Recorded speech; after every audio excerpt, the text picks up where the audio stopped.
नमस्कार, आप देख रहे हैं के न्यूज इंडिया। मैं आपके साथ सुरेंद्र सैनिक। खबरें उत्तराखंड से। उससे पहले देखते हैं आज की हेडलाइन। उत्तराखंड वन विकास के निगम में मोबाइल ऐप के जरिए बेचा जाएगा लकड़ी। निगम रजत जयंती पर पहल शुरू। चार धाम यात्रा के लिए अब 7.5 लाख रजिस्ट्रेशन। बसों की लॉटरी में 23 मार्च को होगी व संयुक्त रोटेशन भी। परिवहन कंपनी से बसों की सूची मांगी।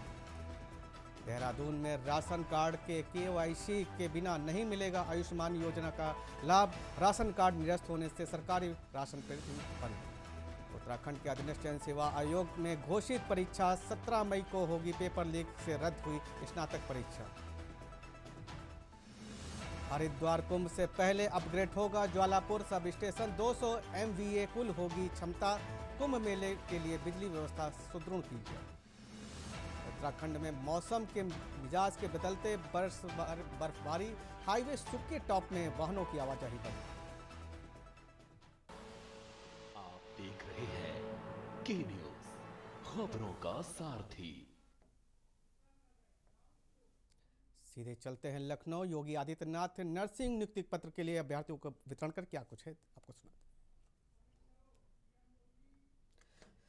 लखनऊ से आप देख रहे हैं नवचयनित नर्सिंग अधिकारियों को नियुक्ति पत्र का वितरण का कार्यक्रम है, जिसमें CM योगी और डिप्टी CM ब्रजेश पाठक भी मौजूद हैं।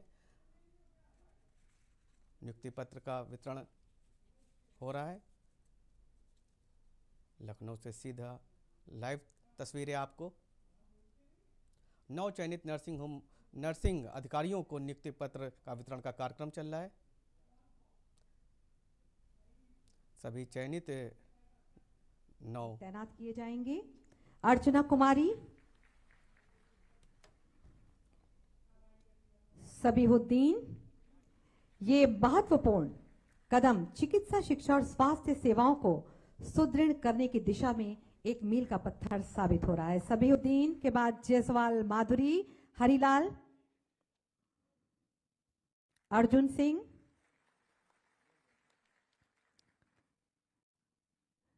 मानवेंद्र सिंह,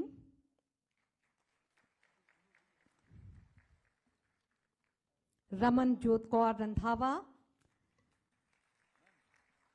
नाजरीन खातून, सभी को बहुत बहुत बधाई। रिया पटेल, रिचा पटेल,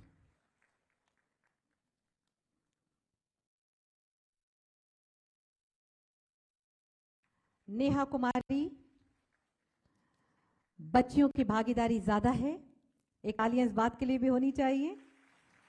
मिशन शक्ति के अंतर्गत जागरूकता आई है। नेहा कुमारी के बाद संजना नायक, रेबिका रेशिल।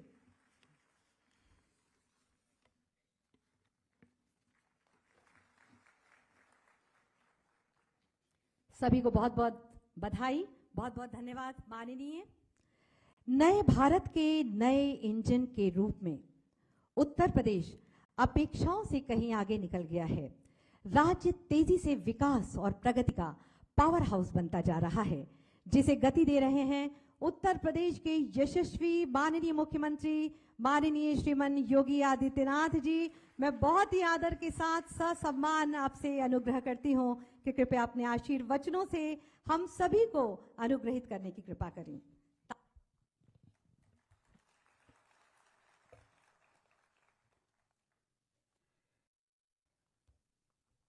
उत्तर प्रदेश के चिकित्सा संस्थानों और मेडिकल कॉलेजेस में नर्सिंग ऑफिसर्स के नियुक्ति पत्र वितरण के लिए आयोजित आज के इस कार्यक्रम में समारोह में उपस्थित उत्तर प्रदेश सरकार में मंत्रिमंडल के मेरे वरिष्ठ सहयोगी, उप मुख्यमंत्री श्री ब्रजेश पाठक जी,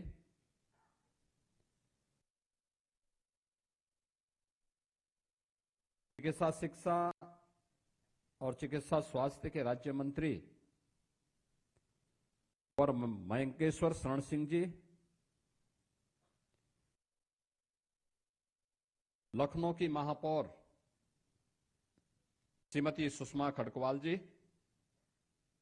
माननीय विधायक डॉक्टर नीरज बोरा जी, अपर मुख्य सचिव चिकित्सा स्वास्थ्य और चिकित्सा शिक्षा समित कुमार घोष जी, आज के इस गरिमामयी समारोह में यहां पर उपस्थित लखनऊ के हमारे चारों प्रतिष्ठित संस्थाओं के अटल बिहारी वाजपेयी मेडिकल यूनिवर्सिटी के कुलपति, एसजीपीजीआई और राम मनोहर लोहिया चिकित्सा संस्थान के हमारे डायरेक्टर्स,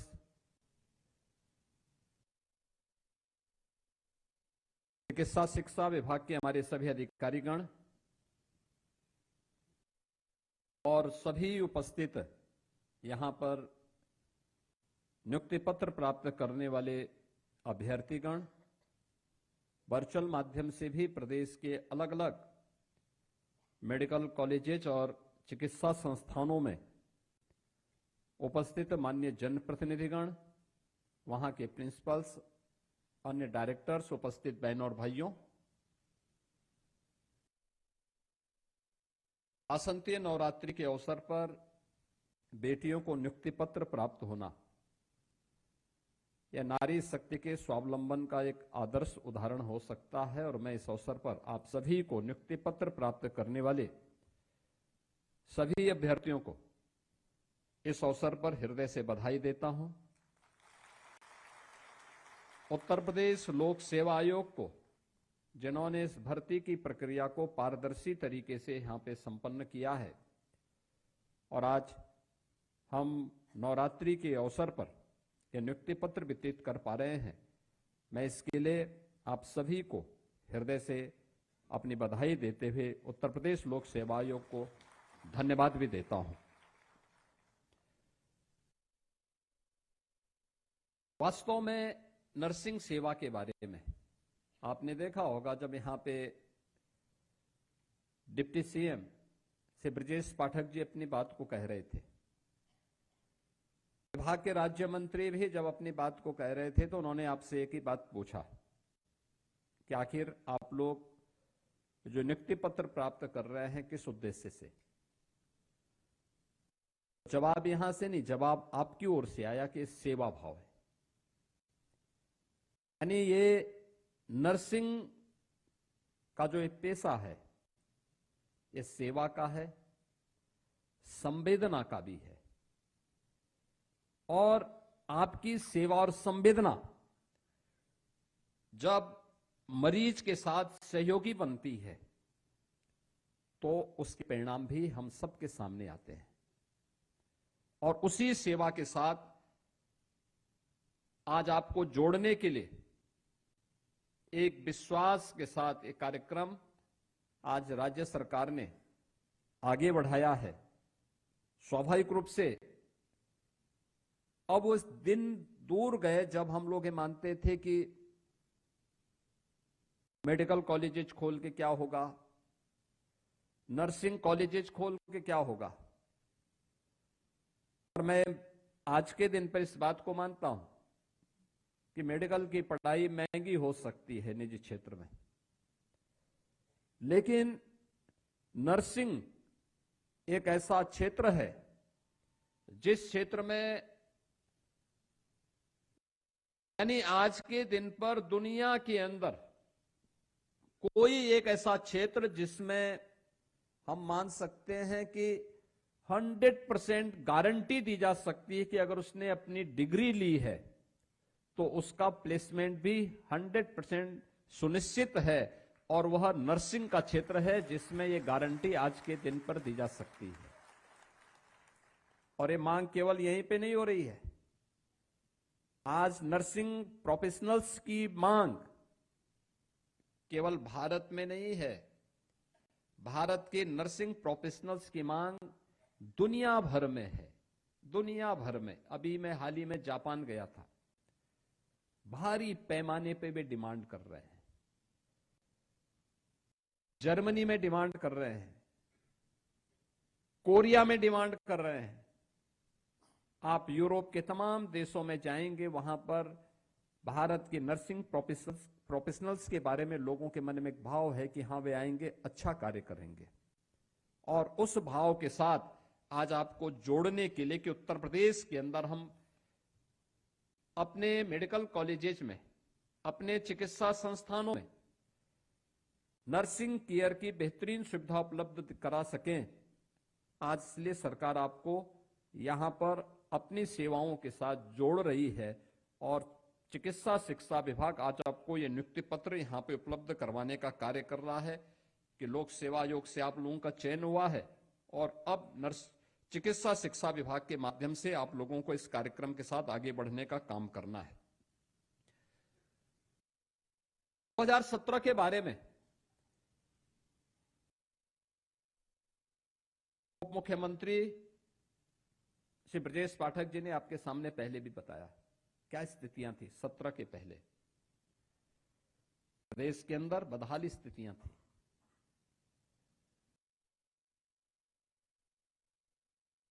उन्नीस से लेकर के 2017 तक इन 70 वर्षों में प्रदेश में सीमित संख्या में मेडिकल कॉलेजेस थे। केवल 17 गवर्नमेंट मेडिकल कॉलेजेस थे। निजी क्षेत्र को मिला दें, निजी क्षेत्र की ज्यादा संख्या थी, गवर्नमेंट के स्तर पर कम थी। कुल मिलाकर के 40 मेडिकल कॉलेजेस पूरे प्रदेश में थे। और आज उत्तर प्रदेश में गवर्नमेंट के स्तर पर और निजी क्षेत्र को मिलाकर के, निजी क्षेत्र के कम हैं, अब सरकार के स्तर पर ज्यादा कॉलेजेस चलाए गए हैं। इनकी संख्या बढ़कर के 81 हो गई है। 81 मेडिकल कॉलेजेस हमने मात्र पिछले 9 वर्ष के अंदर प्रदेश के अंदर संचालित किए हैं। पहले नर्सिंग या पैरामेडिक्स के बारे में लोग बहुत गंभीर नहीं होते थे। ये मान के चलते थे कि जैसे तैसे इनकी नियुक्ति हो जाए, अगर हॉस्पिटल बन गए लेकिन वहां पे डॉक्टर की नियुक्ति हो जाती थी, डॉक्टर जाए न जाए लेकिन नियुक्ति हो गई, वहीं पे औपचारिकता पूर्ण होती थी। न वहां इक्विपमेंट होते थे, न नर्सिंग ऑफिसर्स होते थे, न पैरामेडिक्स होता था, न टेक्नीशियन होते थे, न वार्ड बॉय होता था। सब कुछ भगवान भरोसे था। स्वास्थ्य की सुविधा भी भगवान भरोसे थी। लोग मरते थे उस अज्ञात बीमारी दिखा करके, उन्हें ऐसे ही जैसे तैसे छोड़ दिया जाता था। लेकिन हम लोगों ने इस बात को देखा कि कैसे इन सेवाओं को आगे बढ़ाने का परिणाम किस रूप में आगे बढ़ा। स्वास्थ्य की सुविधा लखनऊ में KGMU, RML या SGPGI पहले से काम कर रहा था। लेकिन मुझे गत वर्ष नेशनल मेडिकोच के एक कार्यक्रम, मेडिकोच ऑर्गेनाइजेशन के कार्यक्रम में हमें एक जाने का अवसर मिला था। हमारे बाबू कल्याण सिंह कैंसर इंस्टीट्यूट के जो डायरेक्टर हैं, जो KGMU के पूर्व VC रहे हैं, डॉक्टर भट्ट, वे उस कार्यक्रम को कुछ संगठनों के साथ मिलकर के संचालित करते हैं। और जब मैंने उनके कार्यक्रम के बारे में पूरा डाटा देखा कि जिन 7 जनपदों में उनकी यात्रा गई थी, उन 7-8 जनपदों के जो डाटा सामने आए थे भारत नेपाल के सीमावर्ती क्षेत्रों में, लाखों की संख्या में मरीजों के बारे में, उपचार की व्यवस्था, और वहां पर वॉलंटरी देश भर से और प्रदेश भर के डॉक्टर जाकर के उस पूरी यात्रा में सहभागी बनकर के मेडिकल शिविर का आयोजन करते हैं, स्वास्थ्य मेला का आयोजन करते हैं, अवेयरनेस के कार्यक्रम वहां संचालित करते हैं। और वे डाटा उस समय हमें बताते थे कि वास्तव में स्वास्थ्य की सेवा उन क्षेत्रों में आवश्यक है जिन क्षेत्रों में अब तक कोई नहीं पहुंचा है। और आज ये यात्रा ही नहीं, अब वहां हमारे मेडिकल कॉलेजेस भी पहुंच रहे हैं। मेडिकल कॉलेजेस के माध्यम से नर्सिंग कॉलेजेस भी अब वहां पे हमारे पहुंच रहे हैं। जितने नर्सिंग कॉलेजेस, मुझे याद है गोरखपुर में एक नर्सिंग स्कूल चलता था पहले, उत्तर प्रदेश स्वास्थ्य विभाग का।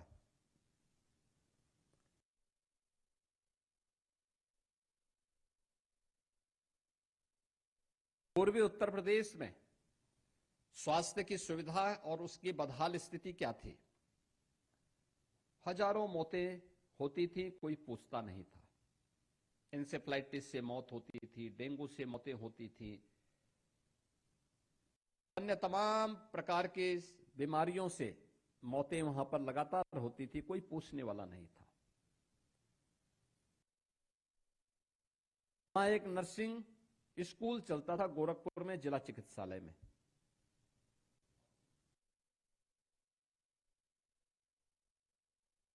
एक बार वहां की जो प्रिंसिपल थी वो अकेली थी, अकेले प्रिंसिपल भी थी और वही फैकल्टी भी थी। वहां जीएनएम और ईएनएम के कोर्सेज चलते थे। वो रिटायर हो रही थी तो वो मेरे पास आई, मैं सांसद था। उन्होंने मुझसे कहा कि मैं रिटायर हो रही हूं, अब इसके बाद क्या होगा यहां पर, क्योंकि वहां 100 बालिकाएं वहां पे अपना ट्रेनिंग ले रही हैं। यहां पर लेते एक छोटा सा ब्रेक, जल्द हाजिर होते हैं।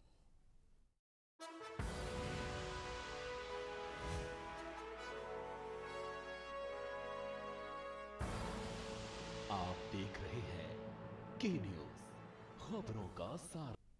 ब्रेक के बाद पुनः आपका स्वागत है। खबरें देहरादून से। देहरादून में एलपीजी गैस सिलेंडर की आपूर्ति 90,000 सिलेंडर के ब्लैक लॉक भी अभी कायम। क्यूआरटीटी की टीमों ने गैस एजेंसियों का किया निरीक्षण। 17,705 घरेलू और 384 कमर्शियल सिलेंडरों की सप्लाई। इसमें 37,488 घरेलू गैस और 1,616 व्यावसायिक सिलेंडर व 37 शिकायतों का प्रशासन ने त्वरित ली कार्रवाई। सॉफ्टवेयर में गड़बड़ी और भी बढ़ रहा है, यहां तक कि ब्लॉग और में भी सुधार किए जा रहे हैं। 37 शिकायतों पर प्रशासन ने तुरंत की है कार्रवाई। देहरादून से बड़ी खबर, सॉफ्टवेयर में गड़बड़ी और बढ़ा बैकलॉग का भी असर। देहरादून में एलपीजी सिलेंडर की आपूर्ति पर बढ़ाई गई है।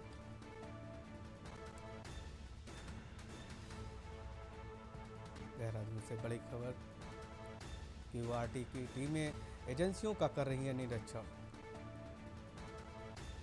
17,705 घरेलू और 384 कमर्शियल सिलेंडर भी दिए गए।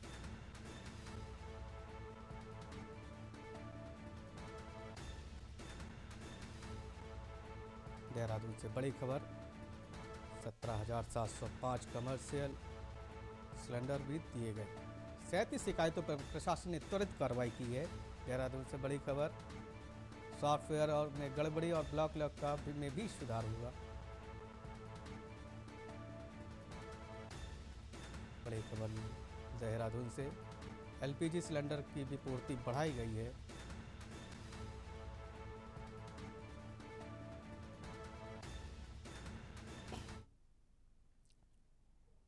खबर देहरादून से है। उत्तराखंड में बदलता मौसम का मिजाज। उत्तराखंड में बारिश बर्फबारी के बाद बदला मौसम। मैदानी इलाकों में खिली धूप, ठंडी हवाएं का असर। पर्याप्त पर्वतीय क्षेत्रों में भी अब भी बादल की में हल्की बारिश। ऊंचाई वाले इलाकों में बर्फबारी का असर बरकरार। तापमान में गिरावट से बढ़ी ठिठुरन। मौसम विभाग ने जारी किया येलो अलर्ट। उत्तरकाशी, चमोली, रुद्रप्रयाग में बादल की संभावना। बागेश्वर, पिथौरागढ़ में आंशिक बादल की संभावना।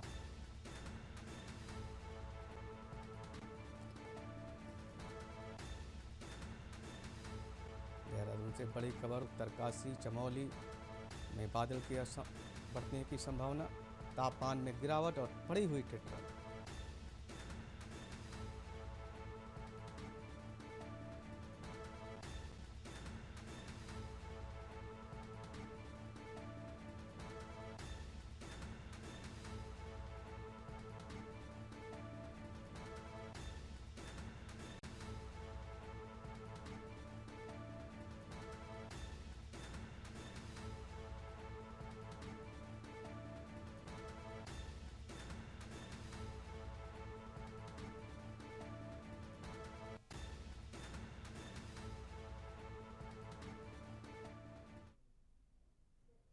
खबरों में फिलहाल इतना ही। बने रहिए के न्यूज इंडिया के साथ। नमस्कार।